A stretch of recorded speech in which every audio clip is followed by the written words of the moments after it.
Adam, how could you accuse me of such a thing? Ethan is like a brother to you, and I would never. Never what, Lauren? I interrupted, my voice a razor blade slicing through her bullshit. Never betray the man who loves you? Never shatter the trust that's been the foundation of our marriage? Never fuck your husband's best friend in the same hotel room where we spent our honeymoon? The silence that followed was thicker than a bowl of oatmeal left out in the sun. Her carefully constructed facade crumbled, the mask of innocence slipping to reveal the fear, the guilt, the realization that her carefully crafted web of lies had been exposed. "It just happened, Adam," she sobbed, her tears as fake as her tan. "I don't know how, but I love him, I love Ethan, and I just don't feel anything for you anymore." Life, it seemed, was a goddamn fairy tale. Not the Disney kind, with singing princesses and woodland creatures who burst into choreographed musical numbers at the drop of a tiara. No, this was a grown-up fairy tale, the kind where the prince had a mortgage, the princess had a minivan, and the happily ever after involved a healthy dose of compromise, a dash of marital spats over whose turn it was to empty the dishwasher, and the occasional existential crisis over whether organic kale was actually worth the price tag. But hey, who was I to complain? I had it all. The beautiful wife, Lauren, with her sparkling eyes and her uncanny ability to make even sweatpants look like a fashion statement. The two adorable kids, Emily and Ben, who were less bundles of joy and more bundles of chaotic energy that could power a small city.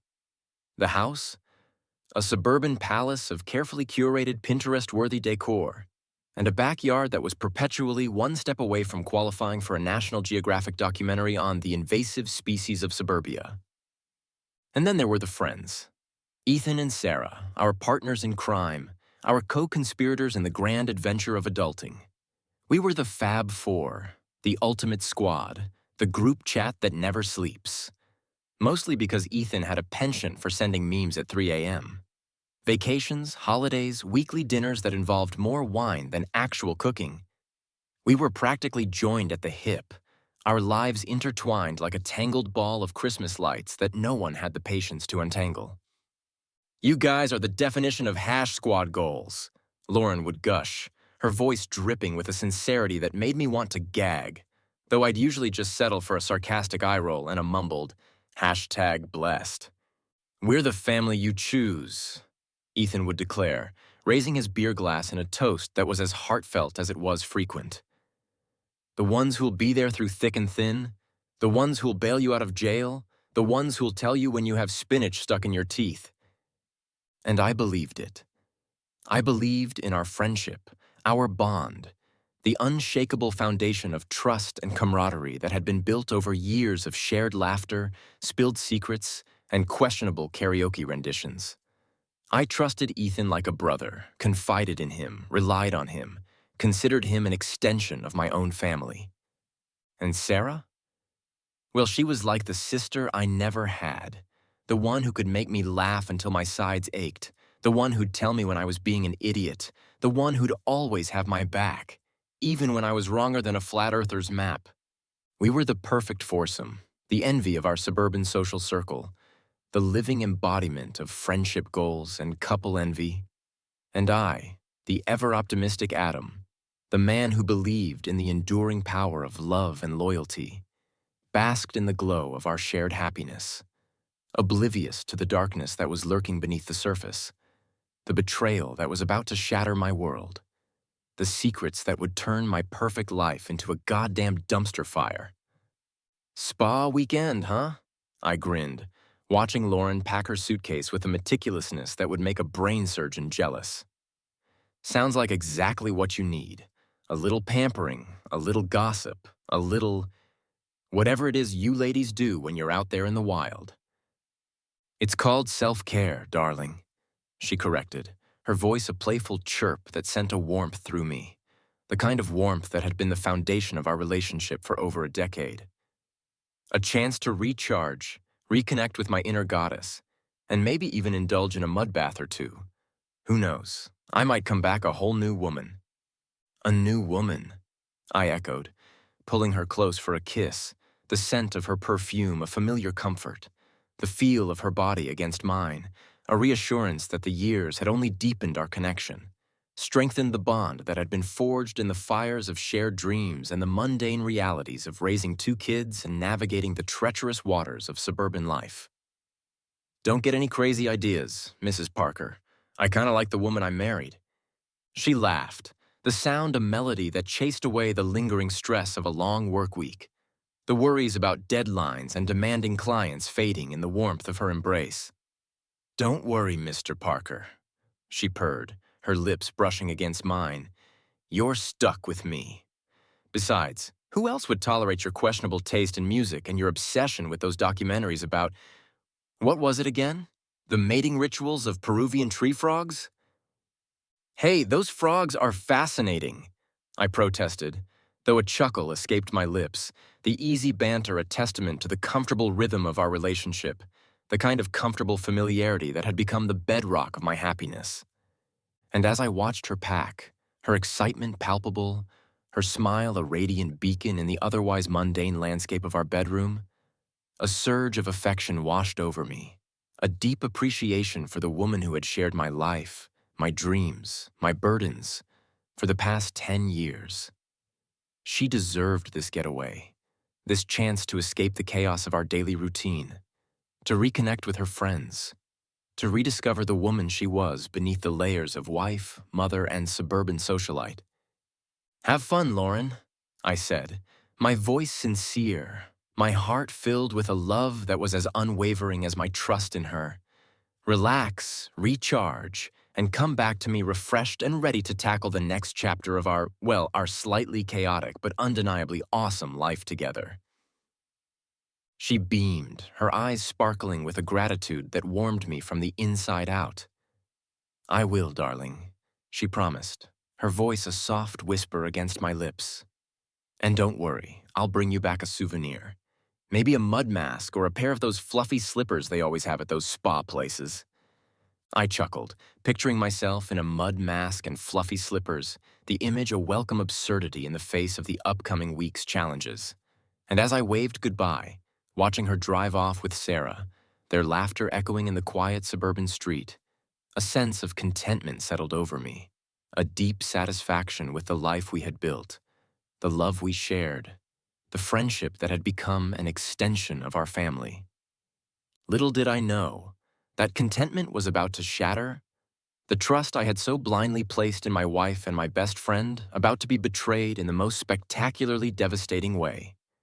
The girls' trip, that innocent escape, was a carefully constructed lie, a mask for a deception that would turn my world upside down, my perfect life a prologue to a drama of heartbreak, revenge, and a reckoning that would change everything. The computer hummed, a low, steady drone that was usually a comforting background noise to my late-night work sessions. I clicked on the Photos folder, intending to upload the latest batch of vacation pics. Emily with a mouthful of sand, Ben attempting to ride a seagull, the usual chaotic snapshots of a family trip that was more about creating memories than capturing Instagram-worthy moments. And then I saw it, a folder labeled Spa Retreat Do Not Open. The words, a digital slap in the face, were a red flag the size of a goddamn billboard. My curiosity, that pesky little gremlin that had gotten me into trouble more times than I cared to admit, was now doing the Macarena in my brain, its tiny feet stomping all over my better judgment. Don't be ridiculous, Adam, I muttered to myself, my hand hovering over the mouse, the temptation to click, to peek, to unleash the Pandora's box of marital secrets, a battle against the years of trust, the unwavering belief in the sanctity of my marriage, the naive assumption that my wife and my best friend weren't secretly plotting to star in their own twisted version of a reality TV show.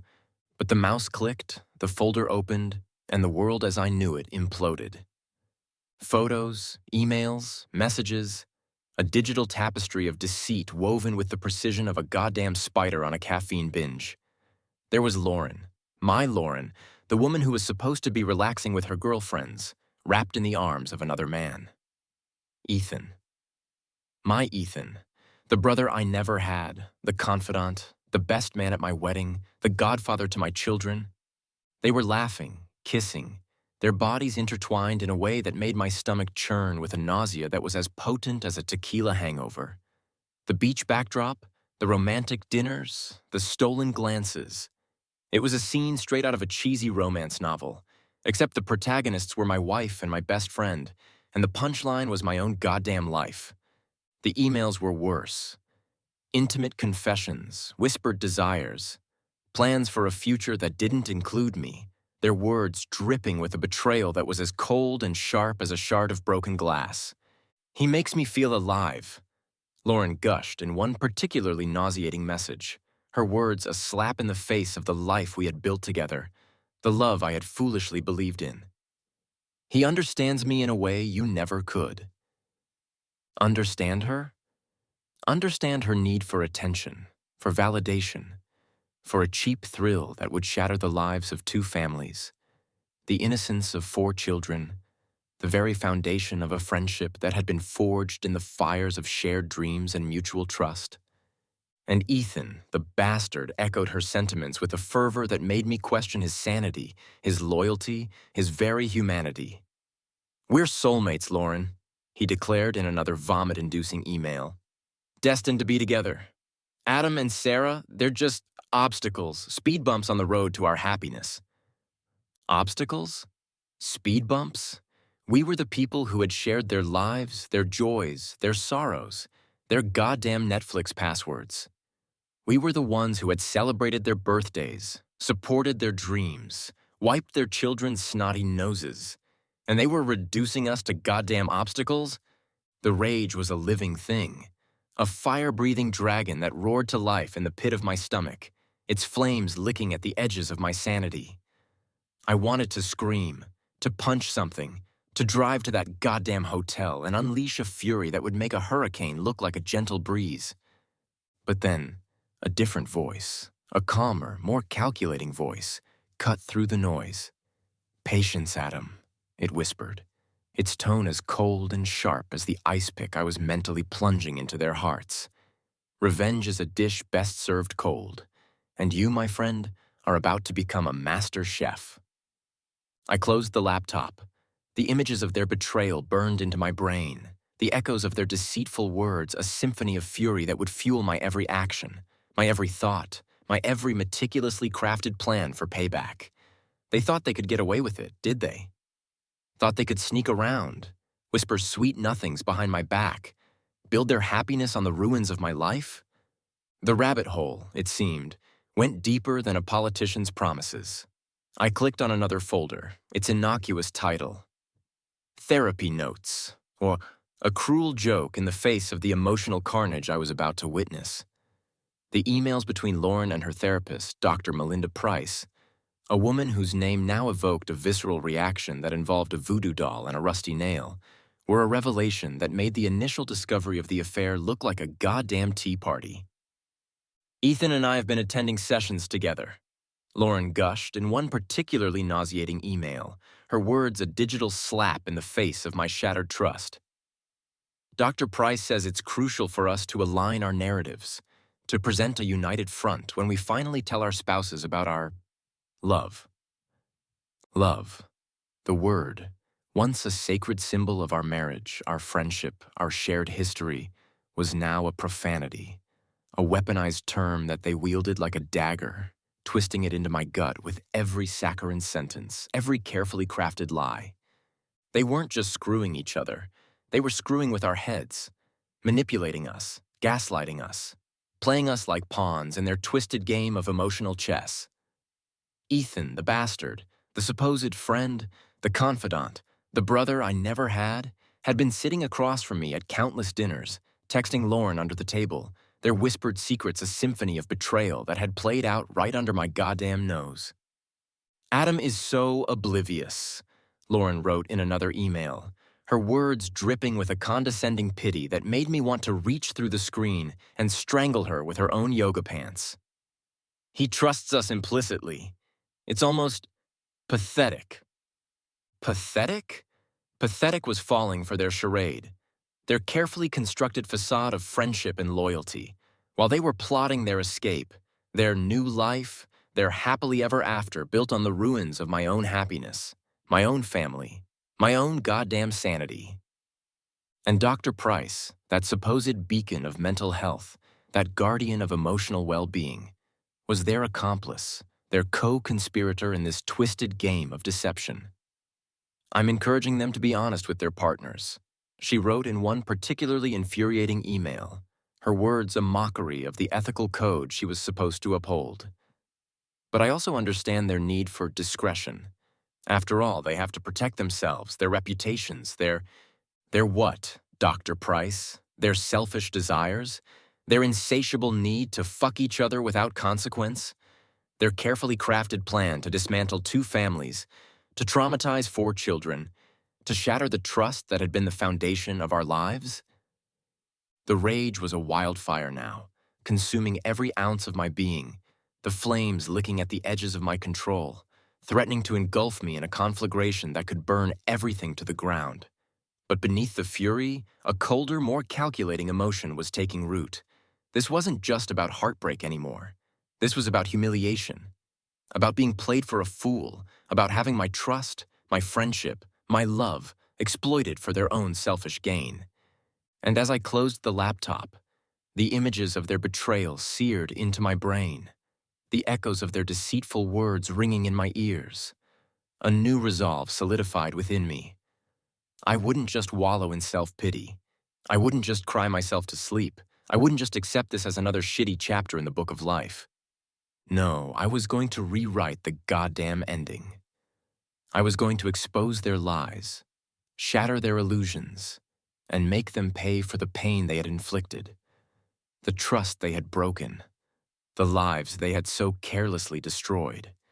This wasn't just about revenge anymore. It was about justice. It was about reclaiming my power, my dignity, my right to a life that was free from the shackles of their deceit, their manipulation, their goddamn toxic presence. The phone records were a goddamn Rosetta Stone of betrayal, a digital testament to the depths of their deceit. 500 texts a day? Seriously? Were they writing a fucking novel in real time? Or were they just that incapable of keeping their hands off each other, even when surrounded by the people whose lives they were about to destroy? And the holidays? Thanksgiving dinner, with my parents and siblings gathered around the table, their laughter and genuine affection a stark contrast to the silent war being waged beneath the surface. Christmas Eve, with the kids bouncing off the walls like sugar-fueled pinballs, their innocent joy a cruel mockery of the emotional clusterfuck that was about to detonate in our living room. All the while, Lauren and Ethan, those masters of deception, were texting each other across the goddamn room, their fingers tapping out a symphony of betrayal that would make Judas Iscariot blush. "You've got to be kidding me," I muttered, my voice a low growl that would make a Doberman sound like a choir boy. They were doing this right under our noses, at our house, with our families? The audacity of these... Words failed me. Because assholes, scumbags, and treacherous weasels didn't quite capture the depths of my disgust, the magnitude of their betrayal, the sheer fucking gall of their hypocrisy. The confrontation was less a volcanic eruption and more a nuclear meltdown. I laid out the evidence, the phone records, the emails, the photos, a digital tapestry of deceit that would make a CIA agent weep with envy. Lauren, bless her crocodile tears and her Oscar-worthy performance of The Wronged Woman, tried to deny it at first, her voice a symphony of indignation and feigned innocence. "Adam, how could you accuse me of such a thing? Ethan is like a brother to you, and I would never..." "Never what, Lauren?" I interrupted, my voice a razor blade slicing through her bullshit. "Never betray the man who loves you? Never shatter the trust that's been the foundation of our marriage? Never fuck your husband's best friend in the same hotel room where we spent our honeymoon?" The silence that followed was thicker than a bowl of oatmeal left out in the sun. Her carefully constructed facade crumbled, the mask of innocence slipping to reveal the fear, the guilt, the realization that her carefully crafted web of lies had been exposed. "It just happened, Adam," she sobbed, her tears as fake as her tan. "I don't know how, but I love him. I love Ethan, and I just don't feel anything for you anymore." Love? The word, once a sacred symbol of our marriage, our friendship, Our shared history was now a profanity, a weaponized term that they wielded like a dagger, twisting it into my gut with every saccharine sentence, every carefully crafted lie. And as I lay there, face down on the couch, the weight of their betrayal crushing me like a goddamn anvil, she laid out their plans, their escape route, their happily ever after built on the ruins of my life. The therapist, the divorce, the eventual moving in together. It was a carefully orchestrated symphony of destruction, a masterpiece of manipulation that made me question my own sanity, my own judgment, my own ability to ever trust another human being again. 2 months. 2 months she'd been gone, the silence in the house a constant reminder of her absence, the echoes of her laughter a haunting melody in the empty rooms. 2 months of sleepless nights, of whiskey-fueled introspection, of a rage that simmered beneath the surface, threatening to erupt and consume me. But the rage was slowly morphing into something else, a cold, calculating fury, a determination to not just survive this, but to thrive, to reclaim my life, my dignity, my goddamn right to happiness. They had underestimated me, those two treacherous bastards. They had mistaken my kindness for weakness, my loyalty for naivete, my love for a blind, unquestioning devotion that they could exploit for their own selfish desires. But I was not the man they thought I was. I was not the fool they had taken me for. I was Adam Parker, and I was about to unleash a fury that would make their little love story look like a goddamn bedtime story. The game was on, Lauren and Ethan, and I was just getting started. The gears in my brain were spinning faster than a hamster on a Red Bull Ivory drip. Forget the weepy breakup songs and the empty bottles of whiskey. This wasn't just about mending a broken heart. It was about a goddamn surgical strike, a precision bombing of their carefully constructed lives. Ethan, the sanctimonious bastard, had built his reputation on a foundation of family values and community service. Mr. Board of Education, the champion of school budgets and PTA meetings, the man who'd lecture me about the importance of setting a good example for the children, while he was secretly banging my wife in a hotel room. Oh, the irony was thicker than a politician's promises during an election year. And Lauren, my dear, sweet, deceitful Lauren, with her ambition that burned brighter than a supernova, and her carefully crafted image of the perfect wife and dedicated educator, was on the verge of a promotion that would make her the queen bee of the school district, her power and influence rivaling that of a PTA mom with a Facebook account and a vendetta. They've built their little kingdom on a foundation of hypocrisy, I muttered, pacing my office, the anger fueling my every thought, my every move. And I, the jester they've been laughing at, am about to pull the rug out from under their throne. The plan was a masterpiece of Machiavellian cunning, a symphony of destruction, orchestrated with the precision of a Swiss watch and the subtlety of a sledgehammer to the nuts. No dramatic confrontations, no tearful accusations, no messy public meltdowns. This was going to be a slow burn, a carefully calculated campaign of whispers and leaks that would erode their reputations, shatter their illusions, and leave them with nothing but the ashes of their shattered dreams. Dude, are you sure about this? Chris, my ever-loyal confidant, questioned, his voice laced with a mix of concern and a grudging admiration for my audacity.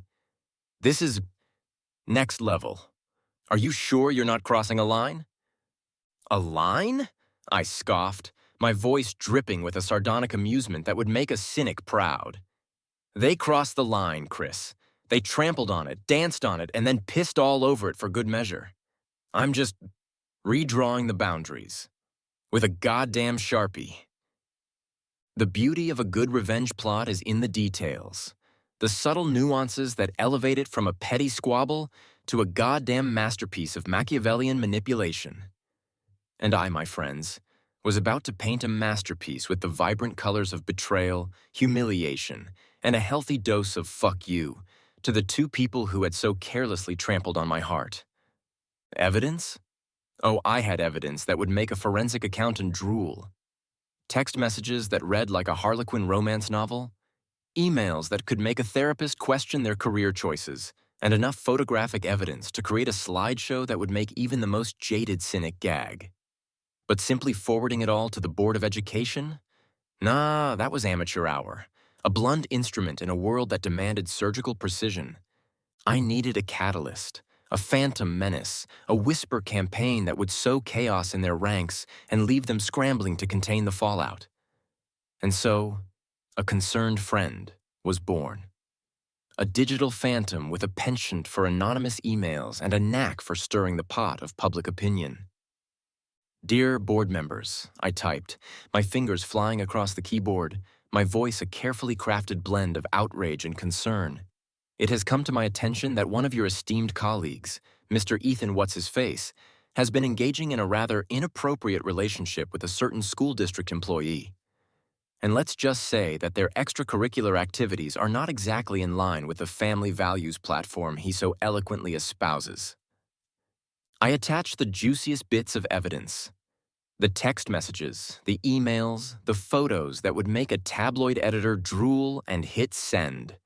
The digital equivalent of dropping a bomb in a china shop. Then I turned my attention to Lauren, my dear, deceitful wife, the woman who was about to learn that ambition without integrity was like a Ferrari without an engine. All show, no go. I casually mentioned the concerned friend, the anonymous tip, the impending public humiliation that was about to rain down on their carefully constructed parade. I tried to talk them down, Lauren. I lied, my voice a symphony of faux concern. But they're furious. They feel betrayed, violated, and they're determined to expose you both, no matter the cost. Lauren, bless her naive heart, panicked. Her promotion, that golden ticket to a life of power and influence, was suddenly hanging by a thread. The thread of public scandal, a guillotine blade hovering over her carefully coiffed head. And Ethan, well, he did exactly what I expected him to do. The man who had built his career on a foundation of moral superiority and public service couldn't bear the thought of his dirty laundry being aired out for the whole town to see. He confessed. Spilled his guts to the school board, his wife, his colleagues, his goddamn therapist. A symphony of apologies and justifications that were as pathetic as they were predictable. I made a mistake, he blubbered, his voice cracking with a desperation that was music to my ears. I was weak. I was vulnerable. I was seduced by the dark side of administrative passion. Yeah, right. Seduced by the dark side of a woman who was more interested in climbing the career ladder than climbing into his bed. But hey, who was I to judge? I was just the puppet master, the architect of their downfall, the man who had turned their own deceit into a weapon of mass destruction. Ethan's carefully constructed world, the one built on a foundation of PTA meetings, school board agendas, and the carefully cultivated image of the devoted family man, was about to implode. The anonymous emails, those digital daggers aimed at his Achilles' heel, had struck their mark. The poison of doubt seeping into the veins of his carefully curated reputation. Sarah? He stammered, his voice a shaky falsetto that would make a choir boy sound like Barry White. We need to talk. Sarah, bless her perceptive soul and her no-bullshit attitude, raised an eyebrow that could skewer a politician's lies. Talk, she echoed, her voice laced with a suspicion that was as sharp as her freshly manicured nails. About what? Another school fundraiser? Another budget meeting where you wax poetic about the importance of fiscal responsibility while secretly funneling funds into your extracurricular activities? The blood drained from his face faster than a teenager's allowance at a video game store. Sarah, he began, his carefully rehearsed excuses crumbling like a stale cookie in the face of her unwavering gaze. Don't Sarah me, Ethan, she interrupted, her voice hardening with a righteous anger that made him squirm in his seat. I've seen the emails, the photos, the goddamn love letters you've been exchanging with Lauren while I was busy packing your kids' lunches and organizing your sock drawer. The truth, ugly and undeniable, hung in the air like a toxic fart in a crowded elevator. Ethan, the master of deception, the king of compartmentalization, the man who had perfected the art of juggling two lives, two families, two sets of lies, was finally caught with his pants down, his carefully constructed facade shattered into a million pieces. "It's not what you think, Sarah," he pleaded, his voice cracking with a desperation that was as pathetic as it was predictable. "It was just a fling, a momentary lapse in judgment, a a betrayal of epic proportions," Sarah finished, her voice dripping with a disdain that could curdle milk. "A slap in the face of our marriage, our friendship, our goddamn sanity?" He caved then, the confession spilling out of him like vomit after a tequila bender. He blubbered about his unhappiness, his midlife crisis, his unmet needs. A symphony of excuses that were as hollow as his promises, as empty as the space where his integrity used to be. But Sarah, bless her sharp wit and her unwavering loyalty to her own self-worth, wasn't buying it. "Unmet needs?" she scoffed, her laughter a bitter symphony of disbelief. "Is that what you call it, Ethan? Screwing your best friend's wife while your own wife is at home taking care of your kids?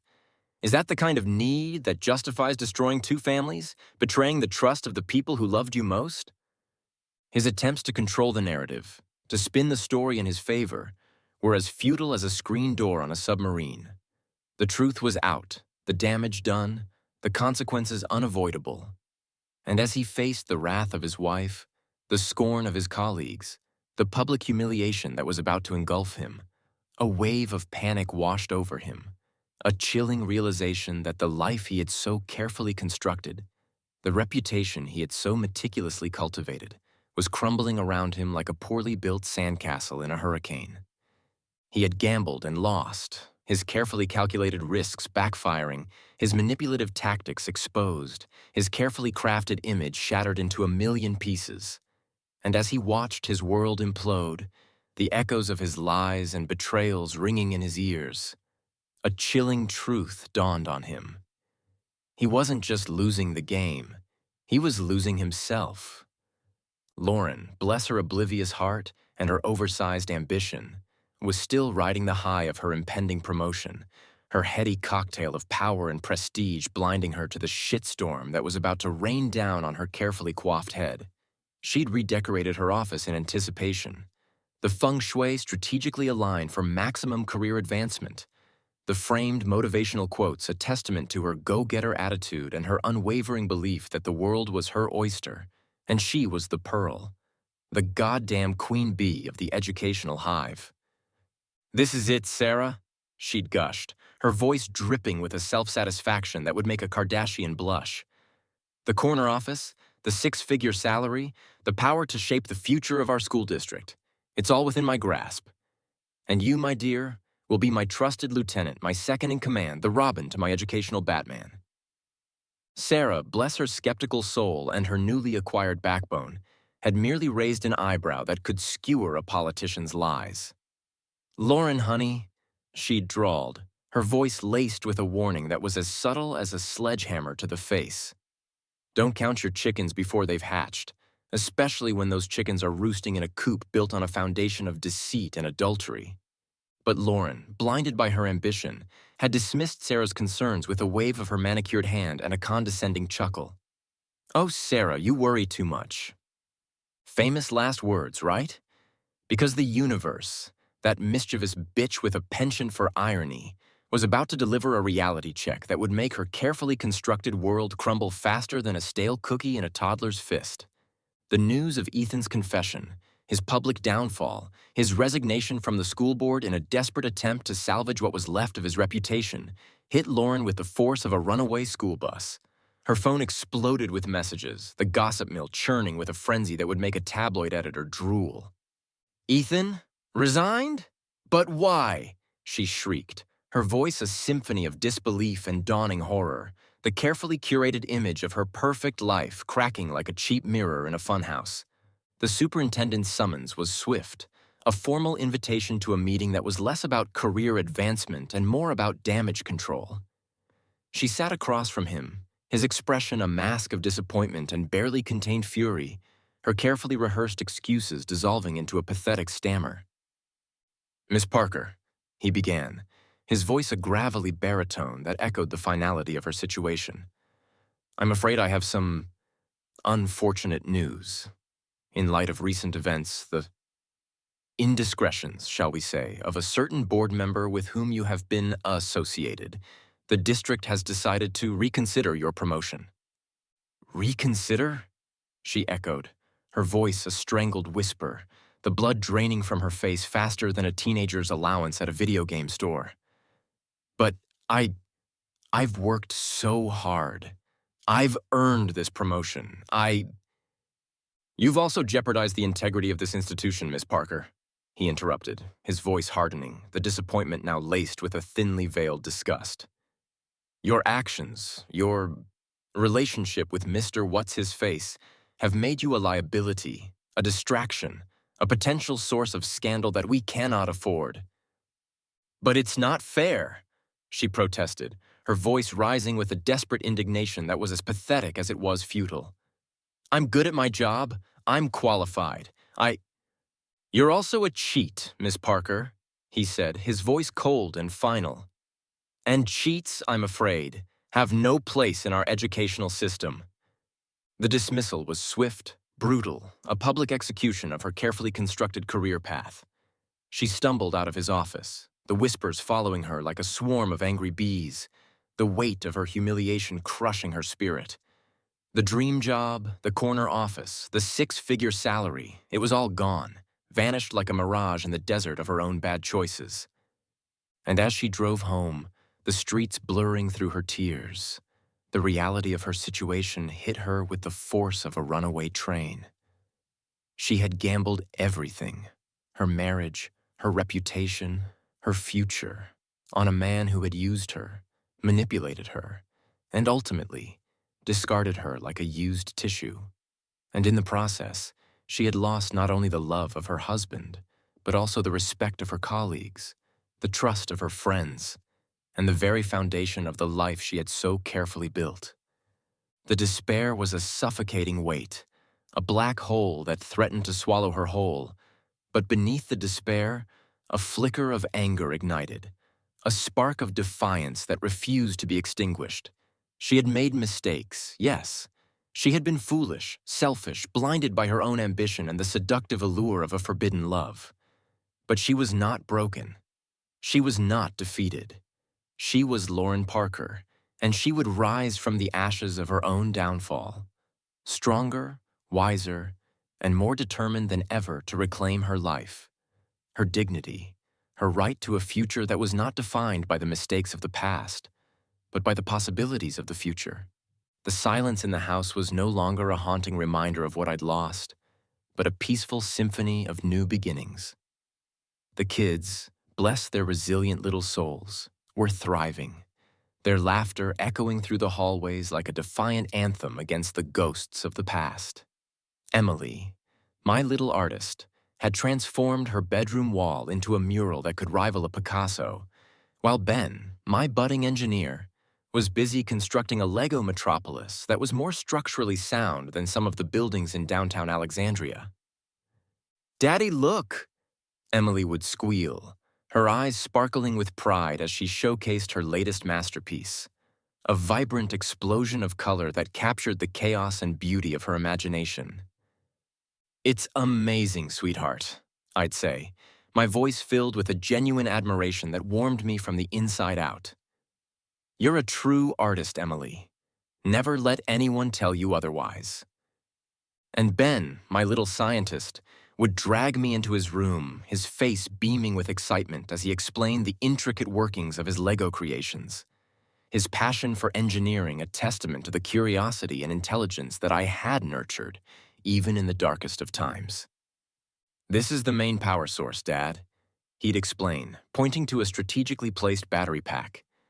"It powers the lights, the elevator, and the robot that patrols the perimeter, protecting us from alien invaders." "Alien invaders, huh?" I'd chuckle, ruffling his hair. "Sounds like a pretty solid plan, buddy. You're going to be a great engineer one day." And as I watched them, my children, the anchors that had kept me grounded through the storm, the beacons of hope that had guided me towards a brighter future, a sense of gratitude washed over me, a profound appreciation for the love that had endured, the bonds that had strengthened, the family that had emerged from the ashes of betrayal, stronger and more resilient than ever before. My career, once a source of stress and unfulfilled ambition, was now a playground for my rediscovered passion, a canvas for my creativity and strategic thinking. The promotions came, the accolades followed, the respect of my colleagues a testament to the dedication and integrity that had always been my trademarks, even when they were overshadowed by the drama of my personal life. Adam, you're a goddamn rock star. My boss, Mr. Sterling, no relation to the other Sterling, thankfully, declared, his voice a gruff baritone that echoed through his spacious office. This latest deal? It's brilliant. You've outdone yourself. Thanks, Mr. Sterling, I'd reply, a quiet confidence replacing the insecurity that had once plagued me. Just doing what I love. And I meant it. The work was challenging, demanding, but it was also fulfilling, a source of purpose and satisfaction that had been missing from my life for far too long. And then there was Olivia. I'd met her at a charity gala, of all places, her passion for social justice a refreshing contrast to the shallow social circles I'd once frequented. She was intelligent, compassionate, and possessed a quiet strength that resonated with my own newfound resilience.